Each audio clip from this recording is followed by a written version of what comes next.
Hello everyone, welcome back. Today I'm going to try something new. So right here I have a tier list, and the purpose of the tier list is to rank how well Momo can deal with other characters in My Hero Ultra Rumble. So I have the tier list divided into 5 categories. The categories being she cannot win, difficult to win, even grounds, rarely lose, and she cannot lose. Alright, so let's get started with the placements. So the first character I have to place is Aizawa, and through personal experience I'm going to put him at difficult to win. Now, you might be asking, why is it difficult for Momo to win against Aizawa? Well, not only can Aizawa take away her quirks, but he can also make it very difficult for her to get in and deal damage with his superior mobility. His alpha, or with his alpha, he's basically Spider-Man. He can go anywhere he feels like and stay in the air for as long as he feels like, as long as he has charges on his alpha. Momo can't really contest in the air. The most she can try to do is hit him with her cannons, but that is very unreliable. So for her, her main counterplay is waiting for Aizawa to drop down with a kick and then punishing it with either her alpha or beta. And then after doing that, she can set up her cannons to limit his mobility and try to make it very difficult for him to get out of contact with her. Because if he stays in contact, then she wins the matchup, I'll be honest. But until she gets to that point, it'll be very difficult for her. So yeah, that's why he's in difficult to win. Next, for All Might, honestly, he's very similar, but in my opinion, All Might versus Momo is also going to be in difficult to win. Now, the reason I say this is the same reason that I put Aizawa up here. So for All Might, he can keep his distance from Momo while dealing damage to her because he has the superior range.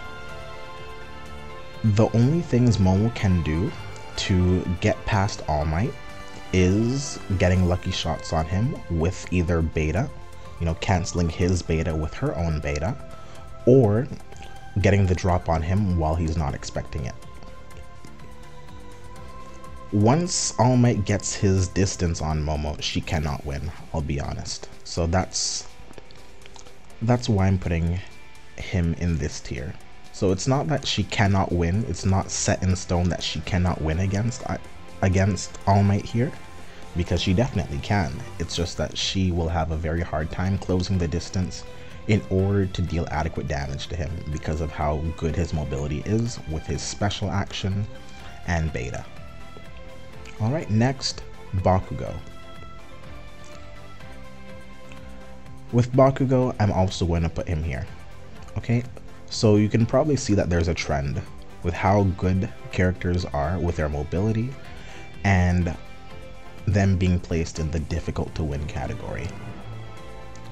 So in my opinion, Bakugo is not as difficult to deal with as All Might and Aizawa, simply because he does have more limited mobility compared to the two. Bakugo has 2 charges on his special action, which allow him to fly in the air. Okay? But once he uses those 2 charges, Momo can get in on him very easily. The only time in which that is not the case is if he goes to a high platform. Let's say that you're fighting in the mountain zone, for example, and Momo is on the ground floor and Bakugo flies up. Well, Bakugo, if he has the high ground, dominates Momo basically. However, if she is able to close the distance on him with a rapid card, for example, well, guess what? Now it's equal. So as long as Momo is close to him, he cannot do much. So the best thing he can do is stay away. but getting in on him is what's difficult, and that's why I put him at difficult to win. Alright, next we have Cementos, and for Cementos, I'm just gonna be honest. Against someone who knows how to play Cementos, Momo is not winning. Momo cannot win against Cementos. He can build up, and all Momo has to counter that building is her Gamma. She can shoot the structures, she can shoot the cement as much as she wants to, but the fact that he gets his Alpha so often because of its low cooldown makes it very easy for him to just stay in the air and poke at her with offensive Alpha attacks, as well as his Gamma.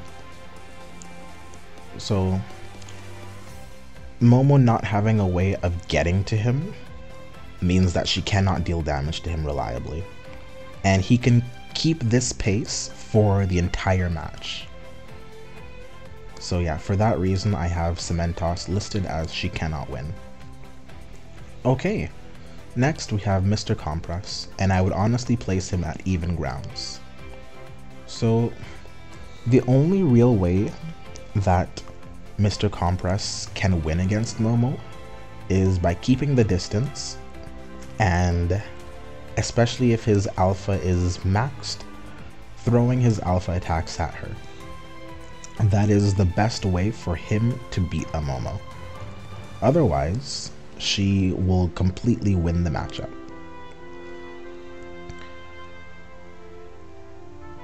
Mr. Compress's Gamma, what I've noticed is that if he uses it to run away while Momo is chasing him with her Beta, the damage actually goes through. She takes damage from that Gamma even though she has her shield up, which is strange to me, but it is what it is. So his getaway actually is damaging to Momo. But the thing is, you can keep him in that same spot. You can force him not to run away. Because guess what? If you hit him with your Alpha, you're knocking him out of his teleport, so he can't get away. Then all he has left to defend himself with is his Beta. So if you're spamming your Gamma or Alpha, for example, he can reflect that back at you. But there's very easy counterplay to that. If he has his Beta up to reflect your projectiles, don't use projectiles. You can simply use your melee combo, or you can use your Beta, because those are both physical attacks that are not projectiles, of course. So yeah, I would honestly put him at, actually not even at even, I would actually put him at rarely lose. Yeah. Okay, next, Dobby. Now, if this was season 1 or 2, I would definitely put him at she cannot lose to Dobby. But with the changes to how her Beta works in season 3, I would honestly have to put her, or I would have to put Dobby at even grounds, you know? So Dobby has always been able to damage Momo through her Beta if she charged through his Gamma, the firewalls. That has always been a thing, that has never changed. However, if she charges through any of his Beta traps now, she will take damage from behind as she's passing through it, which means she'll be taking a lot of damage. So no longer can she just ignore those traps and just Beta through them. She has to be very aware of where traps are placed before using her Beta. Otherwise, she will take a lot of damage, and you don't want that. Okay? But if you're able to keep the distance small between you and the Dobby, there's no way Momo loses. Okay? There's no way Momo loses if you're able to keep the distance small between the two of you. His Alphas are very easy to dodge, and the main things you have to worry about are, as I said, the Beta and the Gamma. So of course his Gamma is the firewall, and if you use any sort of projectile at or in the direction of the firewall, it will be cancelled out. So you just need to be aware of where things are happening and fight accordingly. Alright, so for those reasons I have him placed at even grounds. Alright, next we have Deku. Now, on this tier list, we don't really have an option of separating the Assault Deku and the Strike Deku, so I'm just going to explain where I would put both of them right here. So, Assault Deku. Assault Deku is very difficult to hit when he's moving around, okay? His Black Whip makes it so that he can get to a high ground where he's able to shoot at Momo without her being able to do anything. However, she can place a stationary beta in the direction of this Deku so that she does not take any damage from him, okay? So that's one piece of counterplay that you can apply to any Momo versus Deku matchup. Where is he shooting you from? If he's shooting you from high ground, place your shield in that direction and he cannot shoot you. Cool. Next, Beta. Now, depending on the stage of your beta charge, you can either completely pass through his beta if he uses it, or you can have your shield broken and you will both trade damage. So he'll damage you with his kick and you'll damage him with your beta charge. So that's basically an even interaction in my opinion. And of course for cannons, cannons are the wild card in my opinion in this matchup. If you're able to place your cannons in such a position where you're limiting where Deku can go, you can really dominate the matchup. So for the assault type Deku, I'm actually gonna put him at even grounds. Now, for the strike Deku, I'm still not sure where I would actually put him yet. I'm trying to convince myself that he would also go in the either even grounds or rarely lose, the rarely loses categories, but I'm still not sure. So, same thing as with this yellow Deku, the strike type Deku, if he's trying to shoot you from afar with his alpha, even though the range on his alpha is lower, you can put up a shield and you will not take damage from him. And he needs to approach you in order to deal damage. So there are two things you need to worry about with the strike Deku if you're putting your shield up.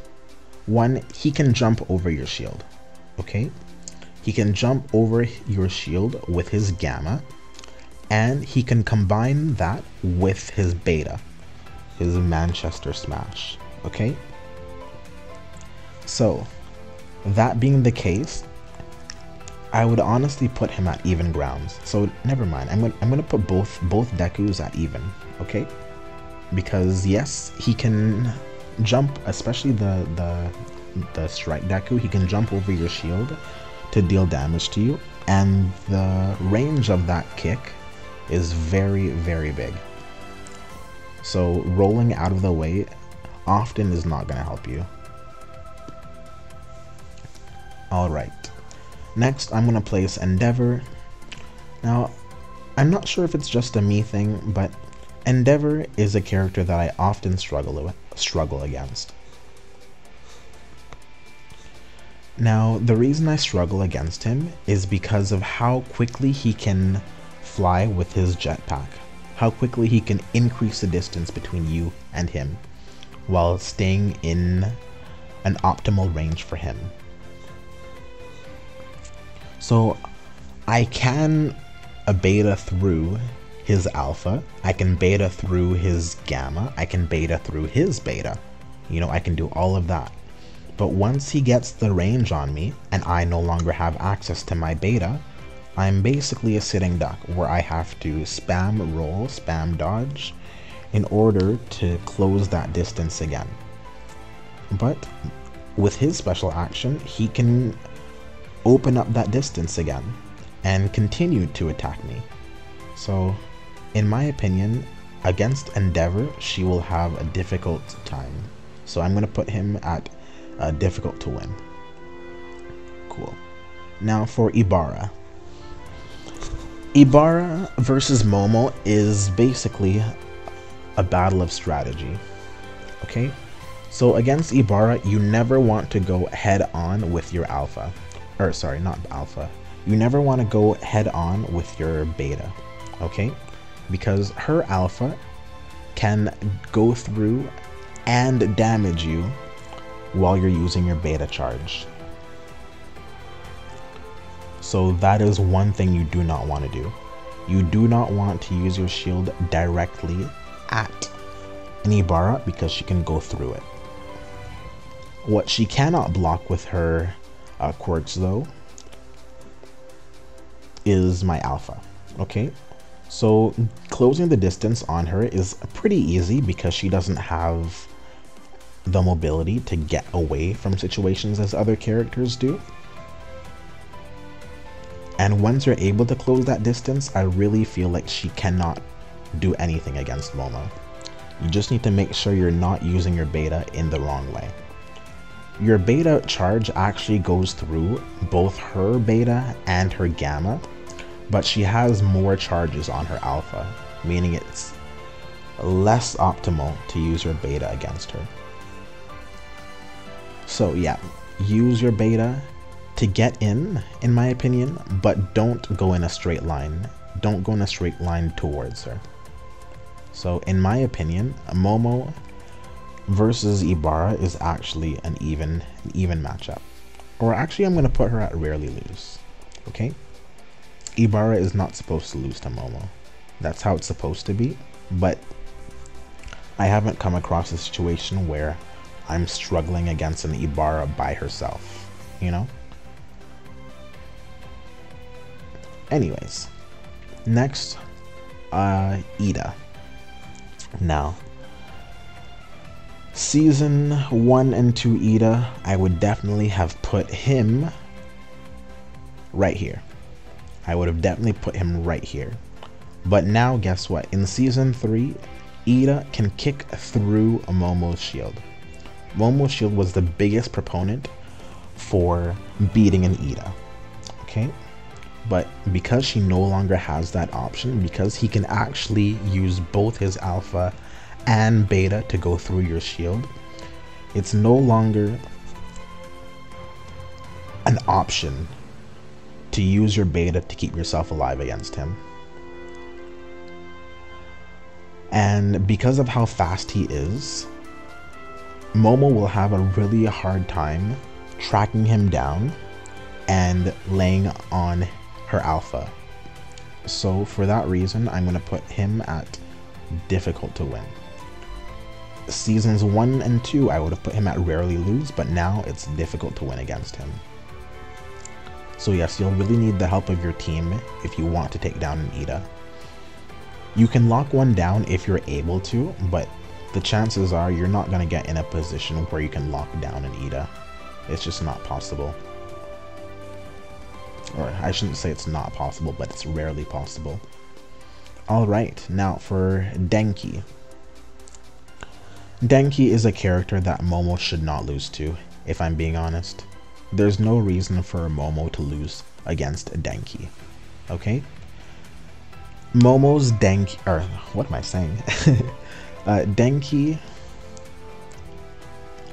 often relies on his gamma to stun an opponent and then do a combo on them while they cannot move.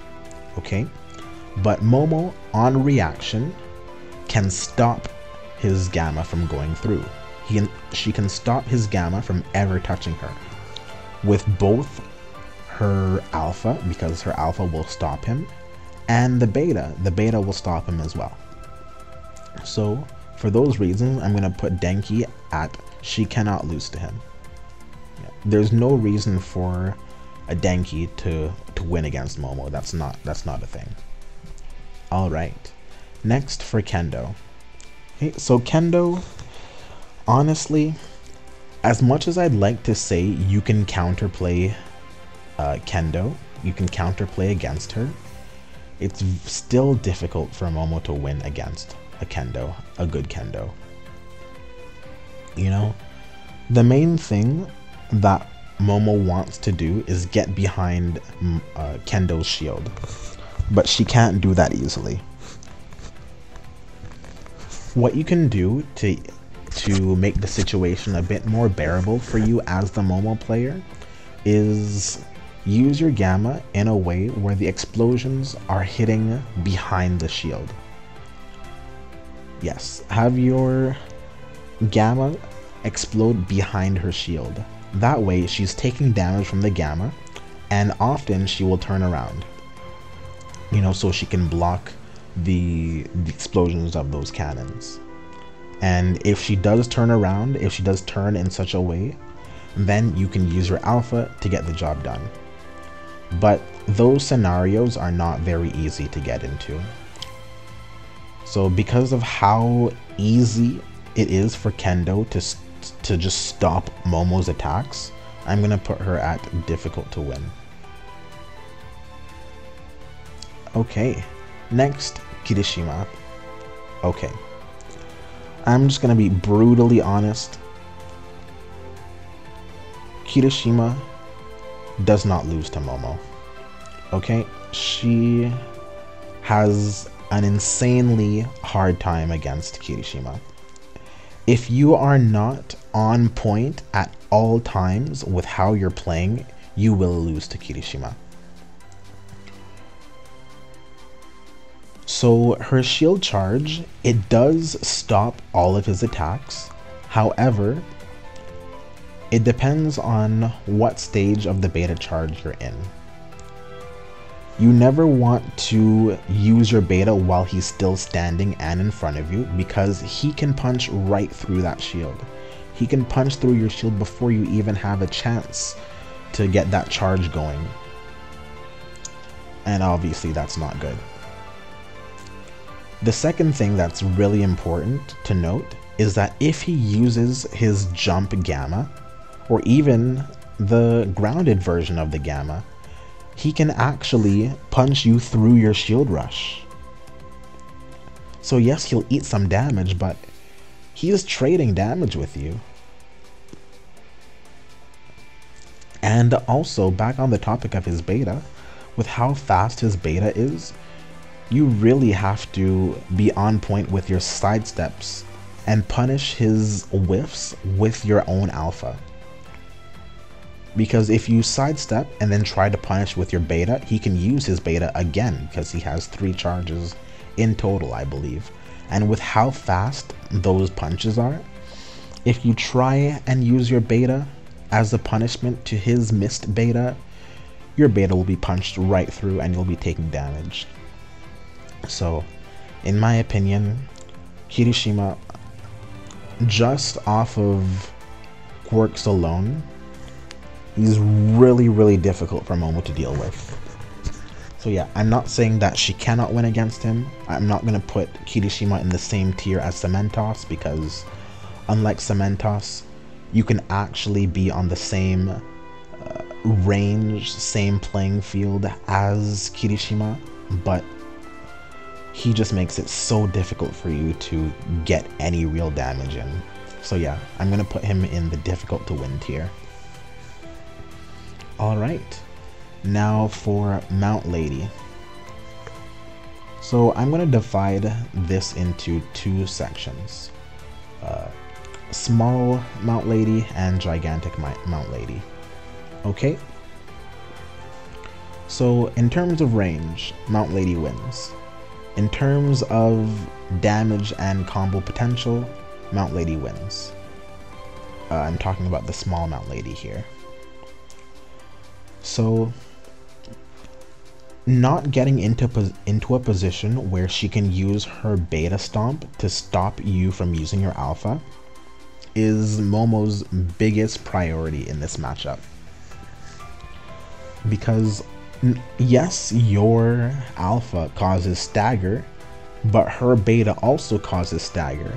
And the main difference between her beta and your alpha is that she has super armor on her beta, which means your alpha is not doing anything to her. She'll take damage, but guess what? You're gonna be in the vulnerable position, not her. So yes, you really need to play around her beta in this matchup here. The good thing is that you can use your beta to charge right through that, but guess what? You need to put yourself in a position where you're not too close to her, because once your beta ends, well, she can use her beta and then keep you locked down that way, and you don't want that to happen. Her gamma, Momo's gamma, isn't really going to play a big role in deciding who wins this match. Like, yes, you can get some hits off with your cannons, but it's not enough to say, yes, I can always use my cannons against her and they'll always work. Yeah, it's not that easy. So, in my opinion, against small Mount Lady, I would honestly put her at even. Okay. Against big Mount Lady now, I would honestly still put it at even. And here's why. Momo's beta can protect her against Mount Lady's alpha attacks, her beta, and her gamma while she's big. And against big Mount Lady, if you hit her 3 times in succession with your beta charge, you can actually knock Mount Lady out of her big form, which is great. So that will put you back on a level playing field against her.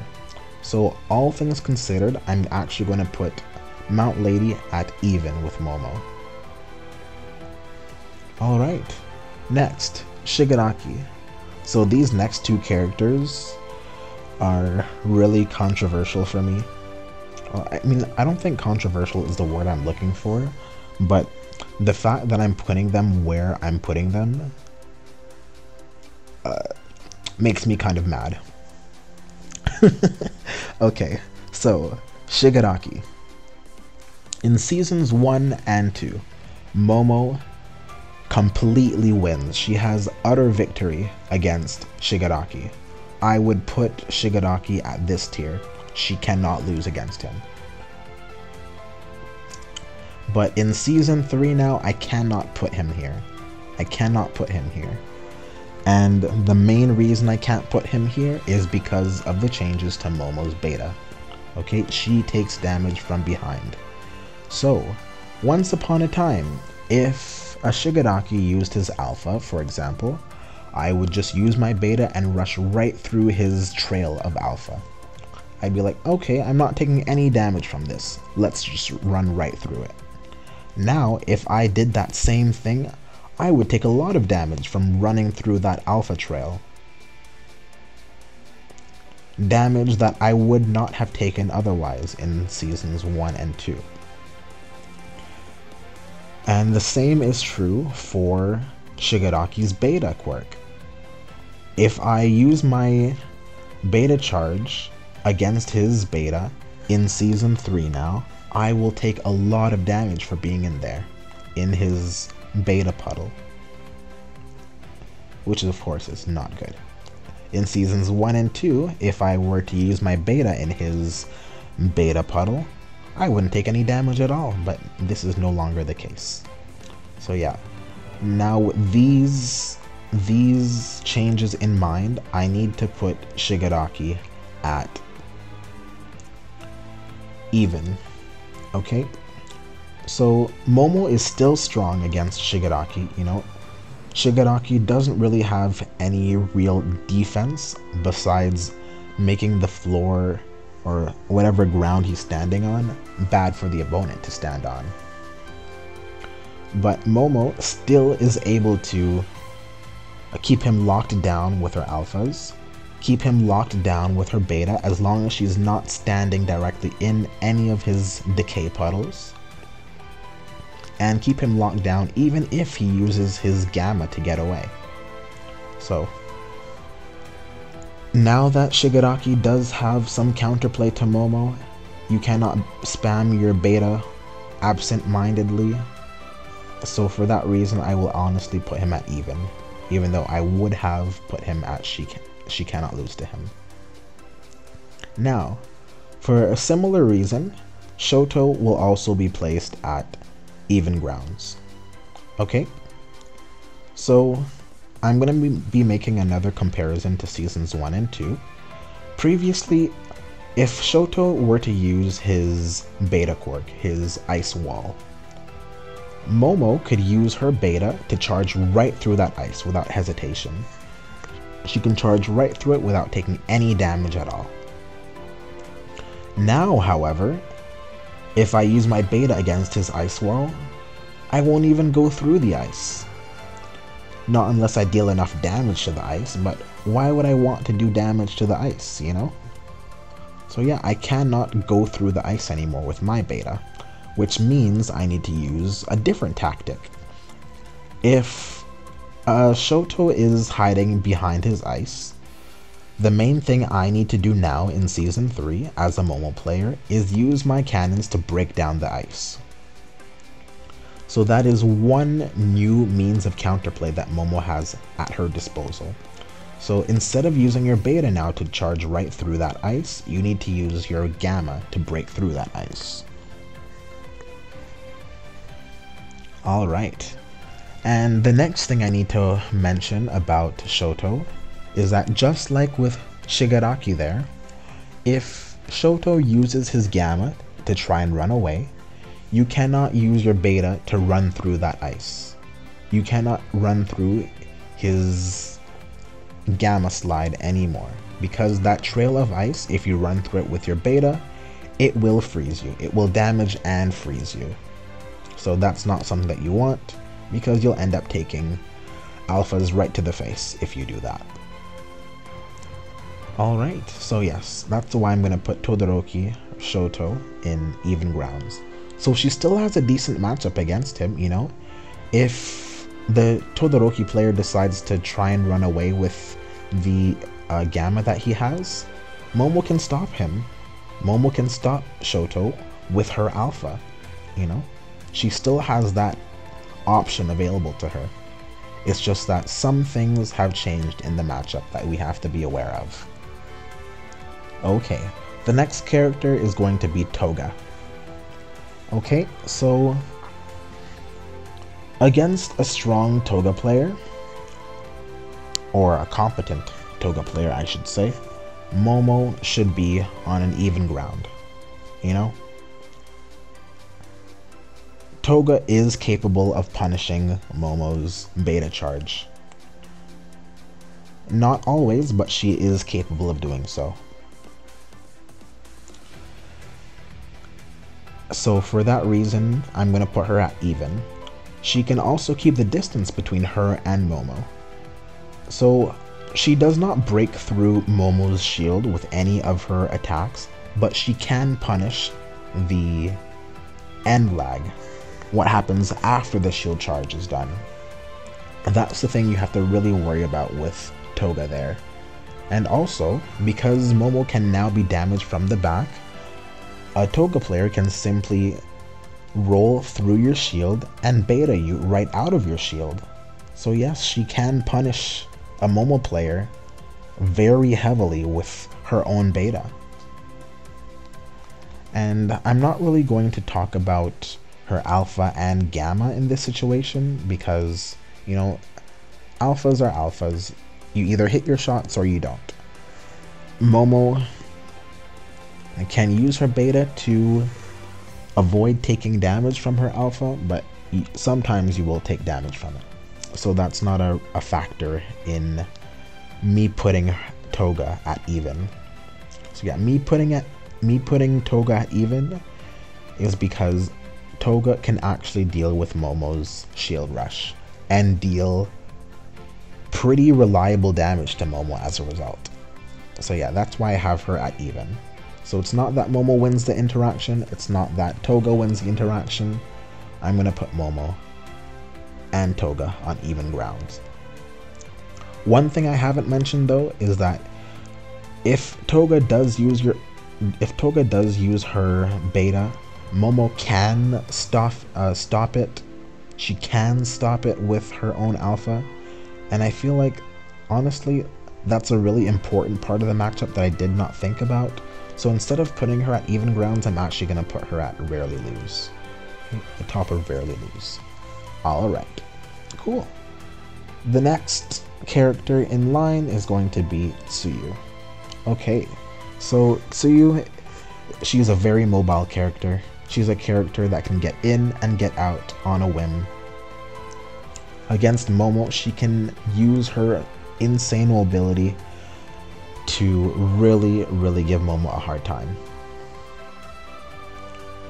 And what Momo has to do in this matchup is catch all of Tsuyu's landings with her alpha, or charge through those landings with her beta. If you are unable to do so, Tsuyu will dominate the matchup, and that's not what you want. So for that reason, I'm going to put her at difficult to win, just because it's very difficult to put yourself in a position where you're at an advantage against Tsuyu because of how strong she is at moving around. Alright, and then the final character is Ochako. Now, Ochako has very good movement just like Tsuyu, okay? However, she can no longer punish as well as she used to be able to punish, you know? With the hit scan reduction on her beta and the hitbox reduction on her beta, I really cannot put Ochako higher than rarely lose, if I'm being honest. I cannot put Ochako above rarely lose. Okay? So what an Ochako player can do against Momo is that if Momo is running with her beta charge, an Ochako player can use her Gamma to lift Momo up and deal damage to her that way.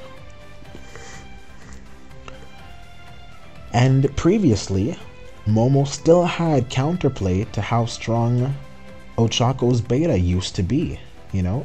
She could stop Ochako's beta from damaging her, you know, by using the neutral getup into her alpha. She had that as an option.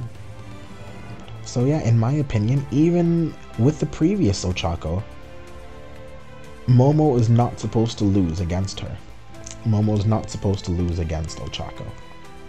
Alright, so with that being said, I feel like this is my list of characters matchup wise against Momo.